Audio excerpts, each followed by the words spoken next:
Bonjour à tous et bienvenue au Jardin de Luchan. Je suis très content de vous retrouver pour cette première vidéo de l'année. D'ailleurs, j'en profite pour vous souhaiter une super année 2023 avec plein de satisfaction au jardin, des fleurs, des parfums, des bois colorés, des beaux feuillages. Et comme vous pouvez le voir, le Béarn est sous la neige, ce qui est quand même pas courant. Donc c'est sympa parce que ça va changer un petit peu de ce que je vois d'habitude.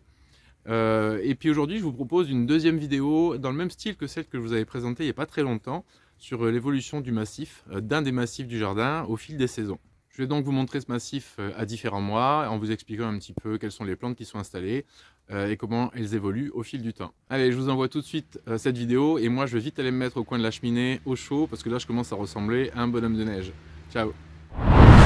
Alors pour cette nouvelle vidéo, on va débuter par une vue de cette partie d'un massif qui est situé à l'arrière du jardin.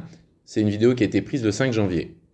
En fait, je nettoie très peu les massifs en hiver, parce qu'en conservant pas mal de végétation, comme les feuillages verts, les feuillages séchés ou les mauvaises herbes, ça crée un microclimat, une sorte de manteau protecteur qui est bénéfique aux plantes, qui de cette façon se protègent mutuellement. En plus, ça permet également à toute une petite faune de s'abriter et éventuellement de se nourrir. Plus on laisse de choses en place, plus on favorise l'installation d'insectes auxiliaires qui permettent, le moment venu, de lutter de manière plutôt naturelle contre certains ravageurs. Et puis enfin, certaines plantes, en fait, elles restent belles, elles restent décoratives toute la mauvaise saison, et elles conservent un certain intérêt au massif. C'est par exemple le cas des graminées, dont on voit ici plusieurs exemplaires. On a par exemple au centre, et joliment mis en lumière par le soleil de fin de journée, la belle silhouette couleur chamois d'un grand Panicum virgatum, ce qu'on appelle aussi le panique érigé, que je ne taillerai que dans quelques semaines pour laisser les nouvelles feuilles se développer. Mais en fait, je retarde au maximum cette opération pour pouvoir profiter de sa belle présence verticale le plus longtemps possible.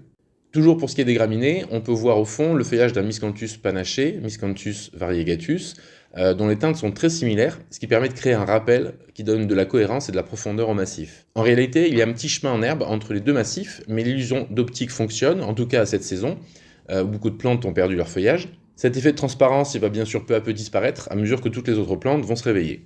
Autre graminée dans les mêmes teintes, mais beaucoup plus basse, elle marque d'ailleurs l'angle de ce massif à droite, un Pennisetum amelne qui permet de former comme un triangle avec les deux autres. Je trouve qu'il est souvent plus intéressant de créer ce genre d'association par nombre impair, ce qui à mon sens en tout cas donne davantage une impression naturelle. On termine la série des graminées avec le feuillage persistant et donc vert même en plein cœur de l'hiver d'une grande herbe de la pampa. Ici c'est Cortaderia celoana rosea qui crée un arrière-plan majestueux et solide. Alors attention quand même à cette graminée, qui peut se montrer très prolifique dans certaines régions. Au Pays Basque, par exemple, donc pas très loin d'ici, on en trouve partout, et elle a tendance à supplanter d'autres espèces locales. Ici, en tout cas, j'en vois pas qui pousse à l'état sauvage dans le paysage alentour, ce qui me laisse penser que les conditions ne sont pas suffisamment favorables pour se multiplier spontanément, comme dans d'autres coins de France. J'aime beaucoup la silhouette du liquidambar, qui, même une fois qu'il est débarrassé de ses feuilles, conserve une belle présence. Ces branches, qui ont des ailes liégeuses et qui sont portées de façon assez horizontale, créent un contraste qui est intéressant avec la verticalité des graminées.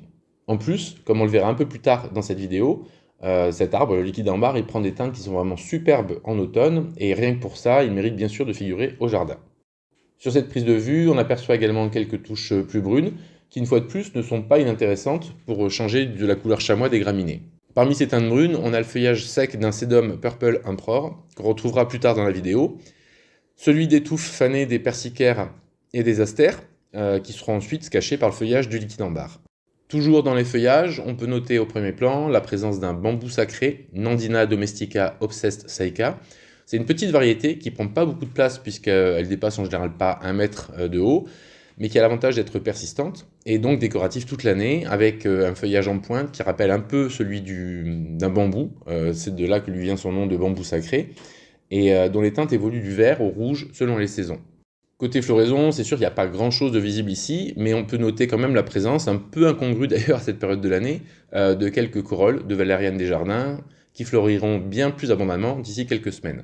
On a également 2 touffes d'érigérons, dont une qui est placée à côté d'un pied d'agapanthe Blue Giant et qui est également très fleurie pour un début janvier. Les érigérons, c'est vraiment des vivaces sans souci, qui sont résistants au sec, assez rustiques, et qui sont capables de fleurir pendant vraiment de très très longs mois, même dans des petites poches de terre comme sur un mur par exemple. En plus, ils se ressèment seuls facilement, ce qui permet d'avoir pas mal pour habiller une bordure par exemple.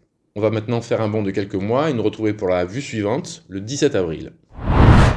Cette fois-ci, les graminées, elles ont disparu, puisqu'elles ont été taillées début mars, juste avant qu'elles redémarrent. Donc ça crée une nouvelle transparence qui permet de révéler le tronc d'un ginkgo biloba. Alors lui aussi, c'est un incontournable pour les couleurs d'automne, mais alors sa croissance est très très lente, surtout les premières années. Pour la petite histoire, certains d'entre vous le savent sûrement, d'autres l'ignorent peut-être, mais c'est un des seuls arbres qui a résisté à Hiroshima. Une autre plante qui se voit mieux une fois les graminées coupées, c'est un pied de Cornus Midwinter Fire, dont les bois orangés ont été décoratifs tout l'hiver, et qui lui aussi est très intéressant en automne grâce à des teintes ambrées. Son feuillage devient jaune ambré, c'est vraiment très très joli. À cette période de l'année, donc en plein milieu du printemps, il y a de nombreux feuillages qui débourrent. Alors c'est le cas bien sûr pour le liquide ambar et pour le sureau Black Lace, qui a un feuillage pourpre très sombre et aussi découpé que celui de certains érables du Japon. Et ce sureau, il portera plus tard une très belle floraison rosée. Les cerisiers qui sont tout au fond du jardin, alors en fait il y en a une partie chez moi et une partie sur le terrain du voisin, ils ont eux aussi remis des feuilles, tout comme le rosier Sissi qu'on voit ici au premier plan, et les graminées qui sont encore un petit peu timides pour l'instant quand même. Les érigérons, ils ont désormais davantage de fleurs qu'en janvier, bien sûr, c'est logique, comme les valérianes, avec leur rouge-rose gai et tonique. Et tout ça, ça promet une belle opulence dans quelques semaines, comme la prochaine vue va le confirmer. Nous voici donc le 20 mai, le plus beau mois de l'année au jardin, avec la période fin octobre, début novembre bien sûr, pour les couleurs d'automne. Désormais, le liquide ambar a épaissi son feuillage et il masque la végétation qui se trouve à l'arrière, hormis le feuillage du cornouiller et celui du ginkgo qu'on aperçoit encore un petit peu. Le rosier Sissi, lui, il est en pleine floraison. Alors j'aime beaucoup la couleur de ses fleurs, c'est un lavande clair assez délicat. En plus, il est doté d'un parfum qui est vraiment agréable, bien qu'il soit un peu moins puissant que celui du rosier anglais Héritage, qui est planté pas très loin.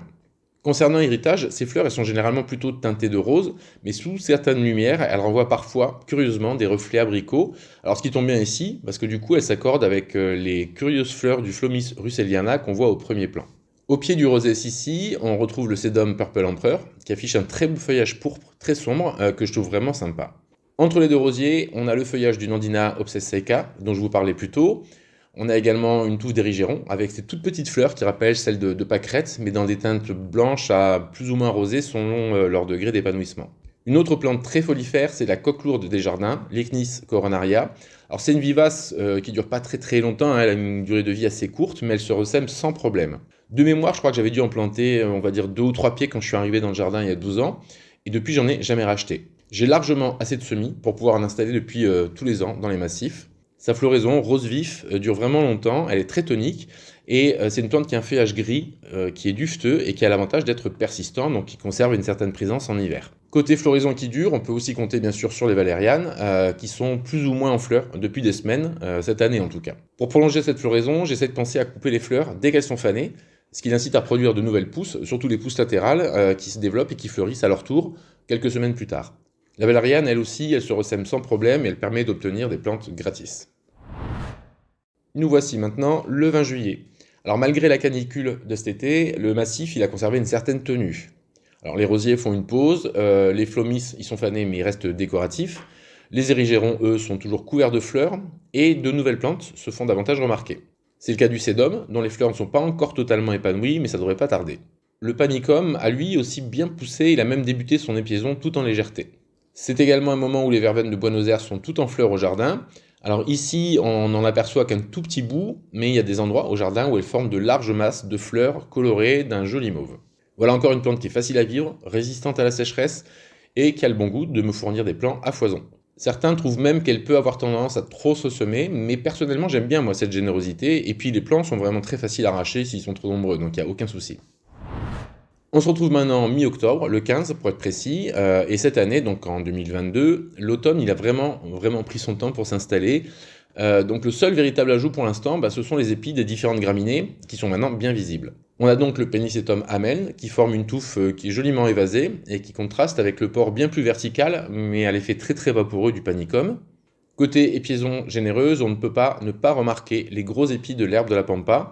Donc ici, je vous l'avais dit tout à l'heure, c'est la variété rosea qui a la particularité de développer des fleurs franchement teintées de rose lorsqu'elles commencent à se développer. Par la suite, bien sûr, elles vont retourner davantage au blanc puis au brun crème en fonction de leur maturité. Et ensuite, elles vont rester intéressantes tout l'hiver. Au début du printemps prochain, je taillerai à ras les tiges qui ont porté les épis pour laisser la place aux nouveaux et que l'ensemble soit propre. Si tout semble plus ou moins en pause en ce moment, alors qu'on est au mois d'octobre et que en plus la sécheresse n'a franchement pas arrangé les choses, bah, cette scène elle va totalement changer et prendre progressivement de très très belles teintes. Un mois plus tard, le 19 novembre, la scène avait gagné à nouveau en transparence, mais en affichant le genre de coloris que j'aime vraiment vraiment beaucoup en automne. Le liquide en barre, il est particulièrement beau. Sur ce sujet, les feuilles elles déclinent différents tons. Alors on a du jaune, enfin différents tons de jaune, de rouge, d'orangé, de brun. Certaines feuilles sont même parfois presque noires. C'est tout simplement superbe. Pour l'accompagner, on voit un petit arbuste qui jusque-là était resté très discret, mais qui maintenant est d'un rouge-rose surprenant et vraiment top. Je vais bien sûr parler du fusain ailé, Euonymus alatus, avec ici la variété compactus, qui est censée être un peu moins grande que le type. Les fusains caducs sont nombreux, ils sont variés, et tous prennent de très belles couleurs à l'automne, sans parler de leurs fruits qui sont assez curieux et qui sont en général aussi très colorés, avec du rouge et de l'orangé. Malheureusement, ce sont souvent des arbustes à croissance lente, voire très lente, donc il faut être patient pour qu'ils jouent pleinement leur rôle dans un massif, mais à mon avis, il va vraiment le coup d'attendre si on veut un beau jardin de fin de saison. Une autre plante qui est vraiment sympa pour ses couleurs en ce moment, c'est le panicum, toujours, il est là depuis le début lui. D'ailleurs on suit sa croissance depuis le début de la vidéo. Alors désormais c'est une belle gerbe de chaume qui oscille entre le jaune, l'orangé et le chamois et qui anime ce coin du massif. Et comme on l'a vu au tout début, même en fin d'hiver, sa silhouette elle est graphique, elle est toujours bien présente.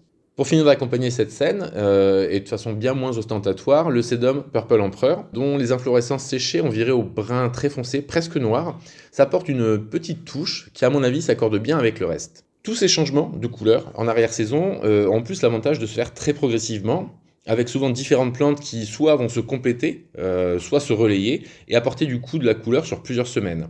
Alors bien sûr, si on a un coup de froid un peu sévère, si on a des pluies un peu prononcées ou un vent un peu fort, ça peut écourter le spectacle, mais n'empêche, je me lasse jamais de ces coloris chauds qui animent le jardin avant que l'hiver ne s'installe. Pour terminer, comme dans la dernière vidéo de ce type, je vais vous remontrer l'évolution du massif au fil des saisons, sans commentaire, et un petit peu plus rapidement, comme ça vous allez pouvoir peut-être un peu mieux réaliser à quoi ressemble ce massif au fil du temps.